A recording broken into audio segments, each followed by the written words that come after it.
Olá, tudo bem? Você é uma pessoa que sente pena dos outros? Costuma sentir a dor dos outros como se fosse sua? E se isso acontece, você sofre com isso? Eu devo dizer que há muito tempo já que não sinto pena, nem de mim, nem dos outros. Não saberia dizer exatamente quando, em que período da vida que eu deixei de sentir pena. Mas sei que foi ainda no meu período espírita. O meu entendimento do espiritismo certamente, de alguma forma, contribuiu para isso. De acordo com o espiritismo, tudo tem explicação. E as pessoas que sofrem ou estão quitando seus débitos passados, expiando seus erros passados, ou então estão nesse estado porque pediram para reencarnar assim, é o que ensina a doutrina, Mas é claro que eu não estou de maneira alguma culpando o espiritismo, pelo contrário, embora eu não acredite mais nas explicações espíritas, a minha experiência pessoal me levou a isso.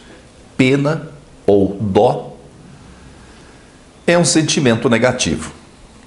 A ideia de publicar esse vídeo veio de uma pergunta de alguém que usa o apelido, ou nickname, se você preferir, de Só Vou Ensinar Uma Vez, que já nos acompanha aqui no canal há bastante tempo. A sua dúvida, a dúvida dele, surgiu com o vídeo chamado Somos Realmente Conscientes? Nesse vídeo eu falei um pouco sobre sentimentos e a sua dúvida é se o sentimento de dó ou pena, se esse sentimento é negativo ou positivo, já que pode ser interpretado de diversas maneiras. Diferentemente, por exemplo, de amor e ódio, que são sentimentos bem definidos como positivo e negativo, respectivamente. Temos que nos acertar, antes de mais nada, em relação às palavras. Dó vem do latim dolus, deriva de dor. Pena também vem do latim e significa originalmente castigo, ou uma compensação a ser paga por um erro. E é com esse sentido ainda que nós utilizamos essa palavra, quando dizemos que alguém é condenado a uma pena. Mas me parece que essas duas palavras, pelo menos popularmente, têm o mesmo sentido. Sentir dor, sofrer. Quando temos pena ou dó de alguém, sofremos com a dor desse alguém.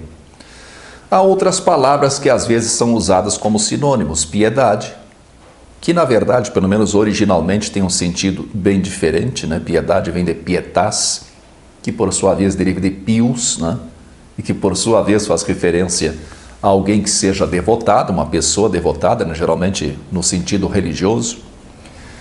Pius vem de piare, com o sentido de expiar, que quer dizer tornar puro, tornar limpo.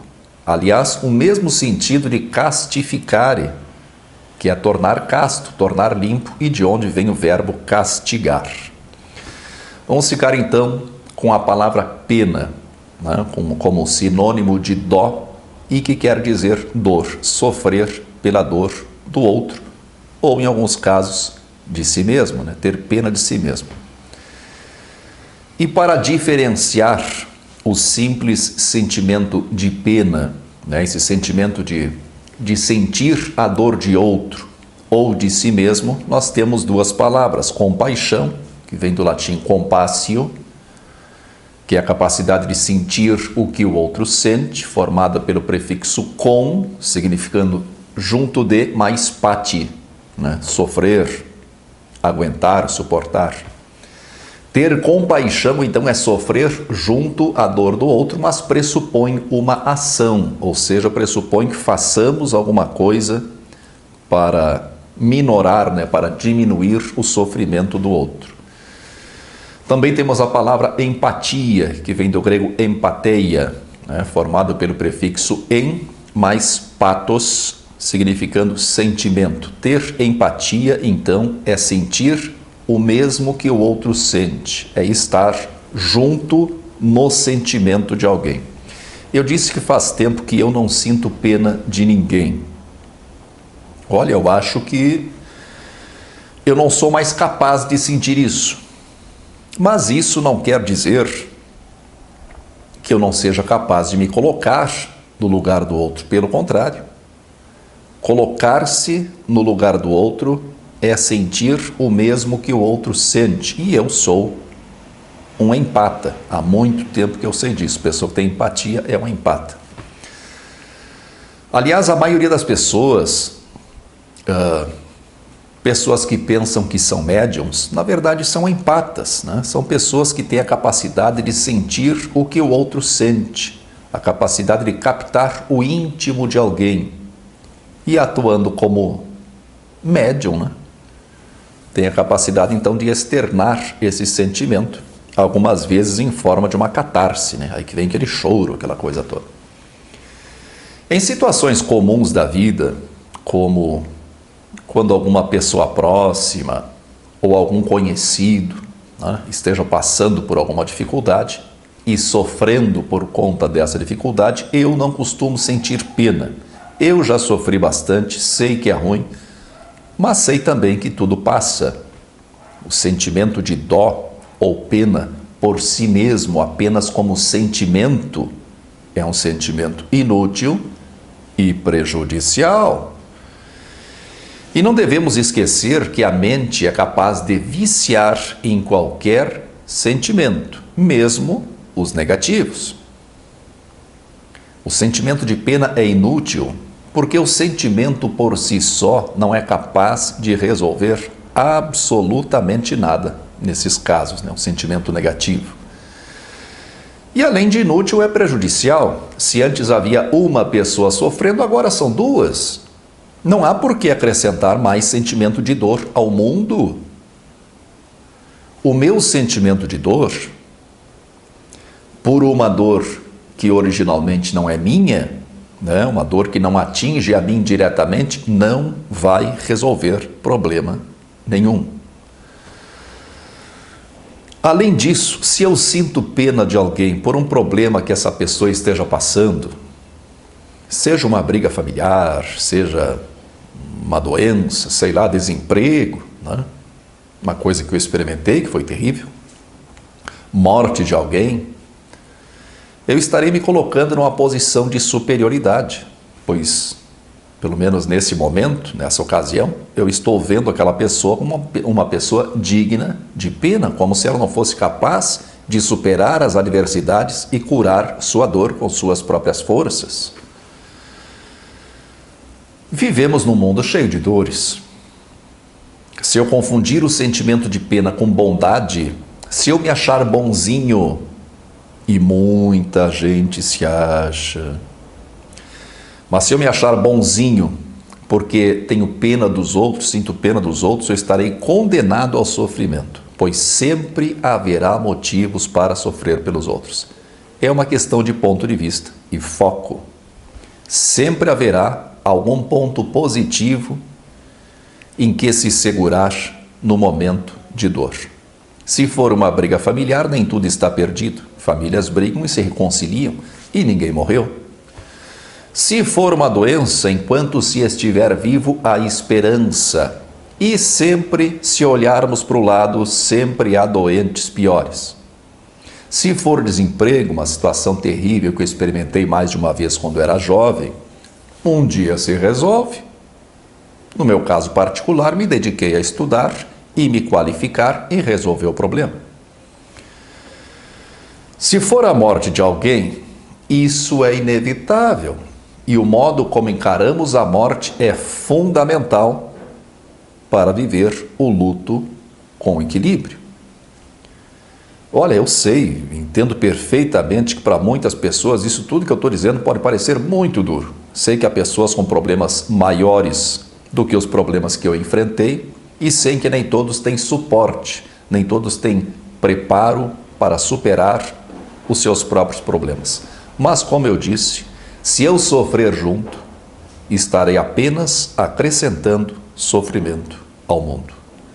Tem outro fator que para mim tem importância.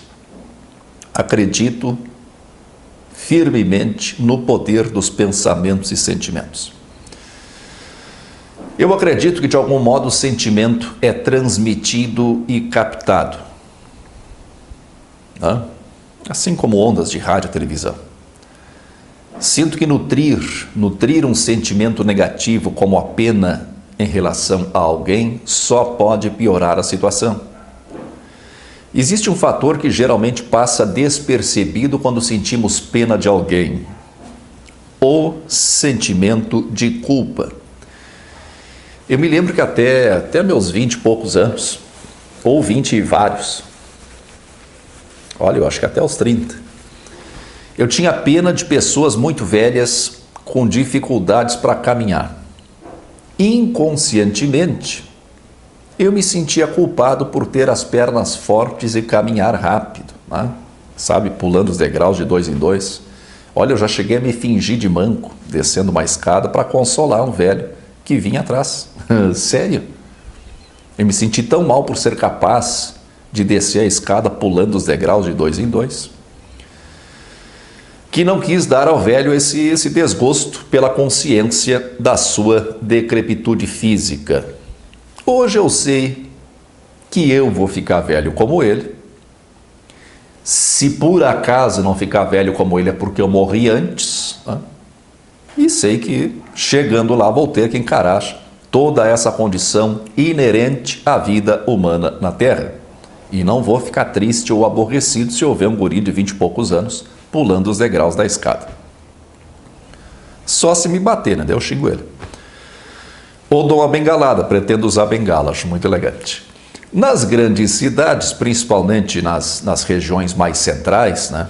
Uma das coisas mais comuns hoje em dia, capazes de despertar pena em alguém, são os mendigos e moradores de rua. Hoje gostam de dizer pessoas em situação de rua, né? Olha aqui, mendicância é uma profissão das mais antigas. Todos os dias eu vejo mendigos e todos os dias eu vejo catadores de material reciclável, né? Papel, papelão, plástico, alumínio. Catadores são trabalhadores úteis à sociedade, que trabalham o dia inteiro para tirar o seu sustento. Um serviço sujo, né? Um serviço insalubre, mas um serviço que qualquer pessoa em condições físicas pelo menos razoáveis pode fazer. Eu não noto diferenças físicas entre os mendigos que vejo e os catadores que vejo. Logo, o mendigo poderia trabalhar. Se não trabalha, é por opção. E se a vida não lhe deu opção, né? Porque isso acontece, se ele nunca em toda a sua vida teve exemplos de alguém que trabalhasse, para que ele aprendesse o valor do trabalho, né? Então ele está plenamente habituado à sua situação, né? É só o que ele sabe fazer e não há por que ter pena.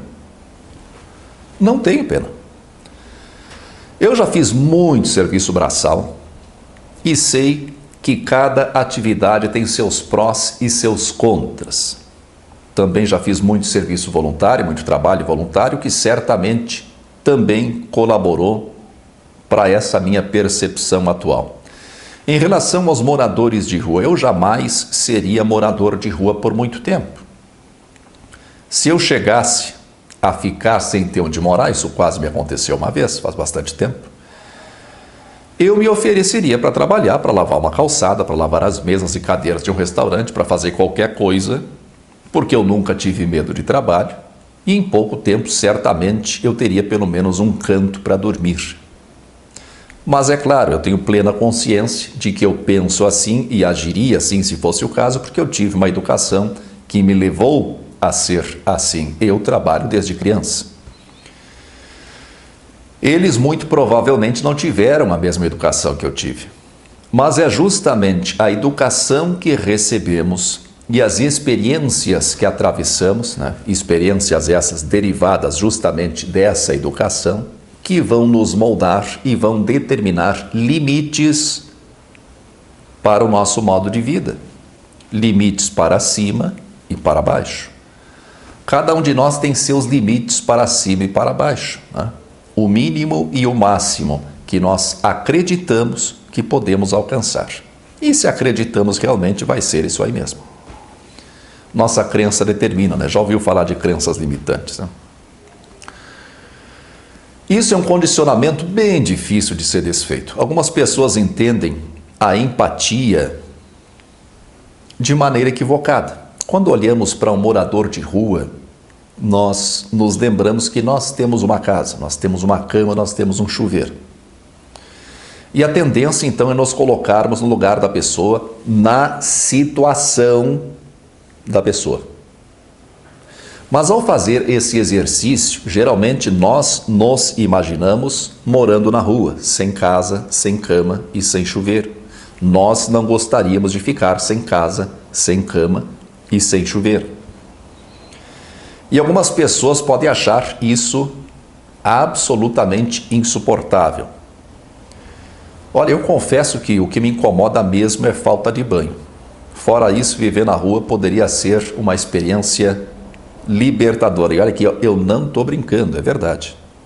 É verdade, eu sempre achei assim que viver na rua, olha, deve ser uma liberdade tremenda. Hoje em dia se arruma o que comer com muita facilidade. O brabo é a falta de banho, né? Mas acontece que essa é a nossa percepção. Nós temos em mente a nossa casa e olhamos para alguém sem casa. Nós estranharíamos muito. Nós estranharíamos muito porque a nossa realidade interior, a nossa realidade mental é muito diferente. Algumas poucas vezes, eu lembro de 2 casos especificamente, nós vemos pessoas caprichosas morando na rua. Pessoas que dão um jeito de organizar as suas coisas como se estivessem em seu lar. Nós notamos então que se trata de pessoas que já experimentaram uma situação bem diferente e que por algum motivo decaíram. Mas na maior parte dos casos, olha, eu só lembrei de 2 casos de exceção, nem todos os outros que eu vejo, as pessoas parecem tão à vontade que, por favor, né, é uma ingenuidade imaginarmos a nós mesmos naquela situação. É claro que nós sofreríamos muito, mas isso não quer dizer que eles sintam o que nós sentiríamos se estivéssemos no lugar deles. Empatia, então, não é se imaginar experimentando a situação do outro, mas sentir o que o outro está sentindo na situação em que ele está. E fora isso, há a compaixão. O sentimento de compaixão pressupõe uma ação. Não é apenas ter pena, é sofrer junto. Por isso o prefixo com, né? Ter compaixão é fazer alguma coisa efetiva para minorar, para diminuir a dor do próximo. Às vezes algum desconhecido me desperta compaixão. Geralmente isso acontece quando nós, de alguma maneira, por algum motivo, nos identificamos com alguma situação. Quando isso acontece, eu ajudo de alguma forma e me sinto bem com isso, pois toda a boa ação que fazemos, no final das contas, é em nosso próprio benefício. É ingenuidade pensar que fazemos qualquer coisa desinteressadamente. Quando ajudamos alguém com sinceridade, nós nos sentimos bem. E esse sentir-se bem é o nosso pagamento. Eu sei que uma ou outra pessoa pode ter se decepcionado comigo, né, achando meu ponto de vista muito duro. É que gostamos de achar que somos bons, né? Tivemos uma criação cristã, se não diretamente nossos familiares, mas indiretamente através da cultura, e achamos que é interessante ser bom e achamos que somos bons de alguma maneira. E ter pena é confundido com ser bom. Mas não, ter pena não é bondade. Ter pena é só fraqueza e sentimento de culpa. Fraqueza por não aceitar as coisas como são, e sentimento de culpa por estar numa situação melhor. Não temos por que nos sentir culpados por vivermos razoavelmente bem. E as coisas são como são, e assumir isso exige deixar para trás uma série de crenças que foram implantadas em nossa mente.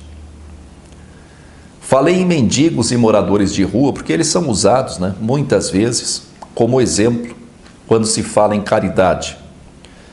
Mas todos nós temos pessoas próximas que eventualmente enfrentam problemas, né?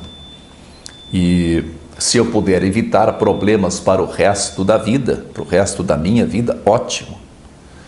Mas quando surge algum problema digno desse nome, né, problema realmente, eu procuro crescer com ele. Procuro tirar algum aprendizado e sair dele melhor do que quando entrei. Se eu vejo assim para mim, né, se eu tenho que desejar ao próximo aquilo que eu desejo para mim, se eu tenho que fazer ao próximo aquilo que eu faço para mim, assim eu vejo os problemas dos outros, assim eu vejo as dores dos outros. Tudo tem solução, e o que não tem solução, como a morte ou uma doença crônica, só o que podemos fazer é aceitar. Sentir pena não resolve. A vida é o que é. E se encarássemos a vida como ela é, e não como nós idealizamos, tudo seria mais fácil, mais natural e mais prazeroso.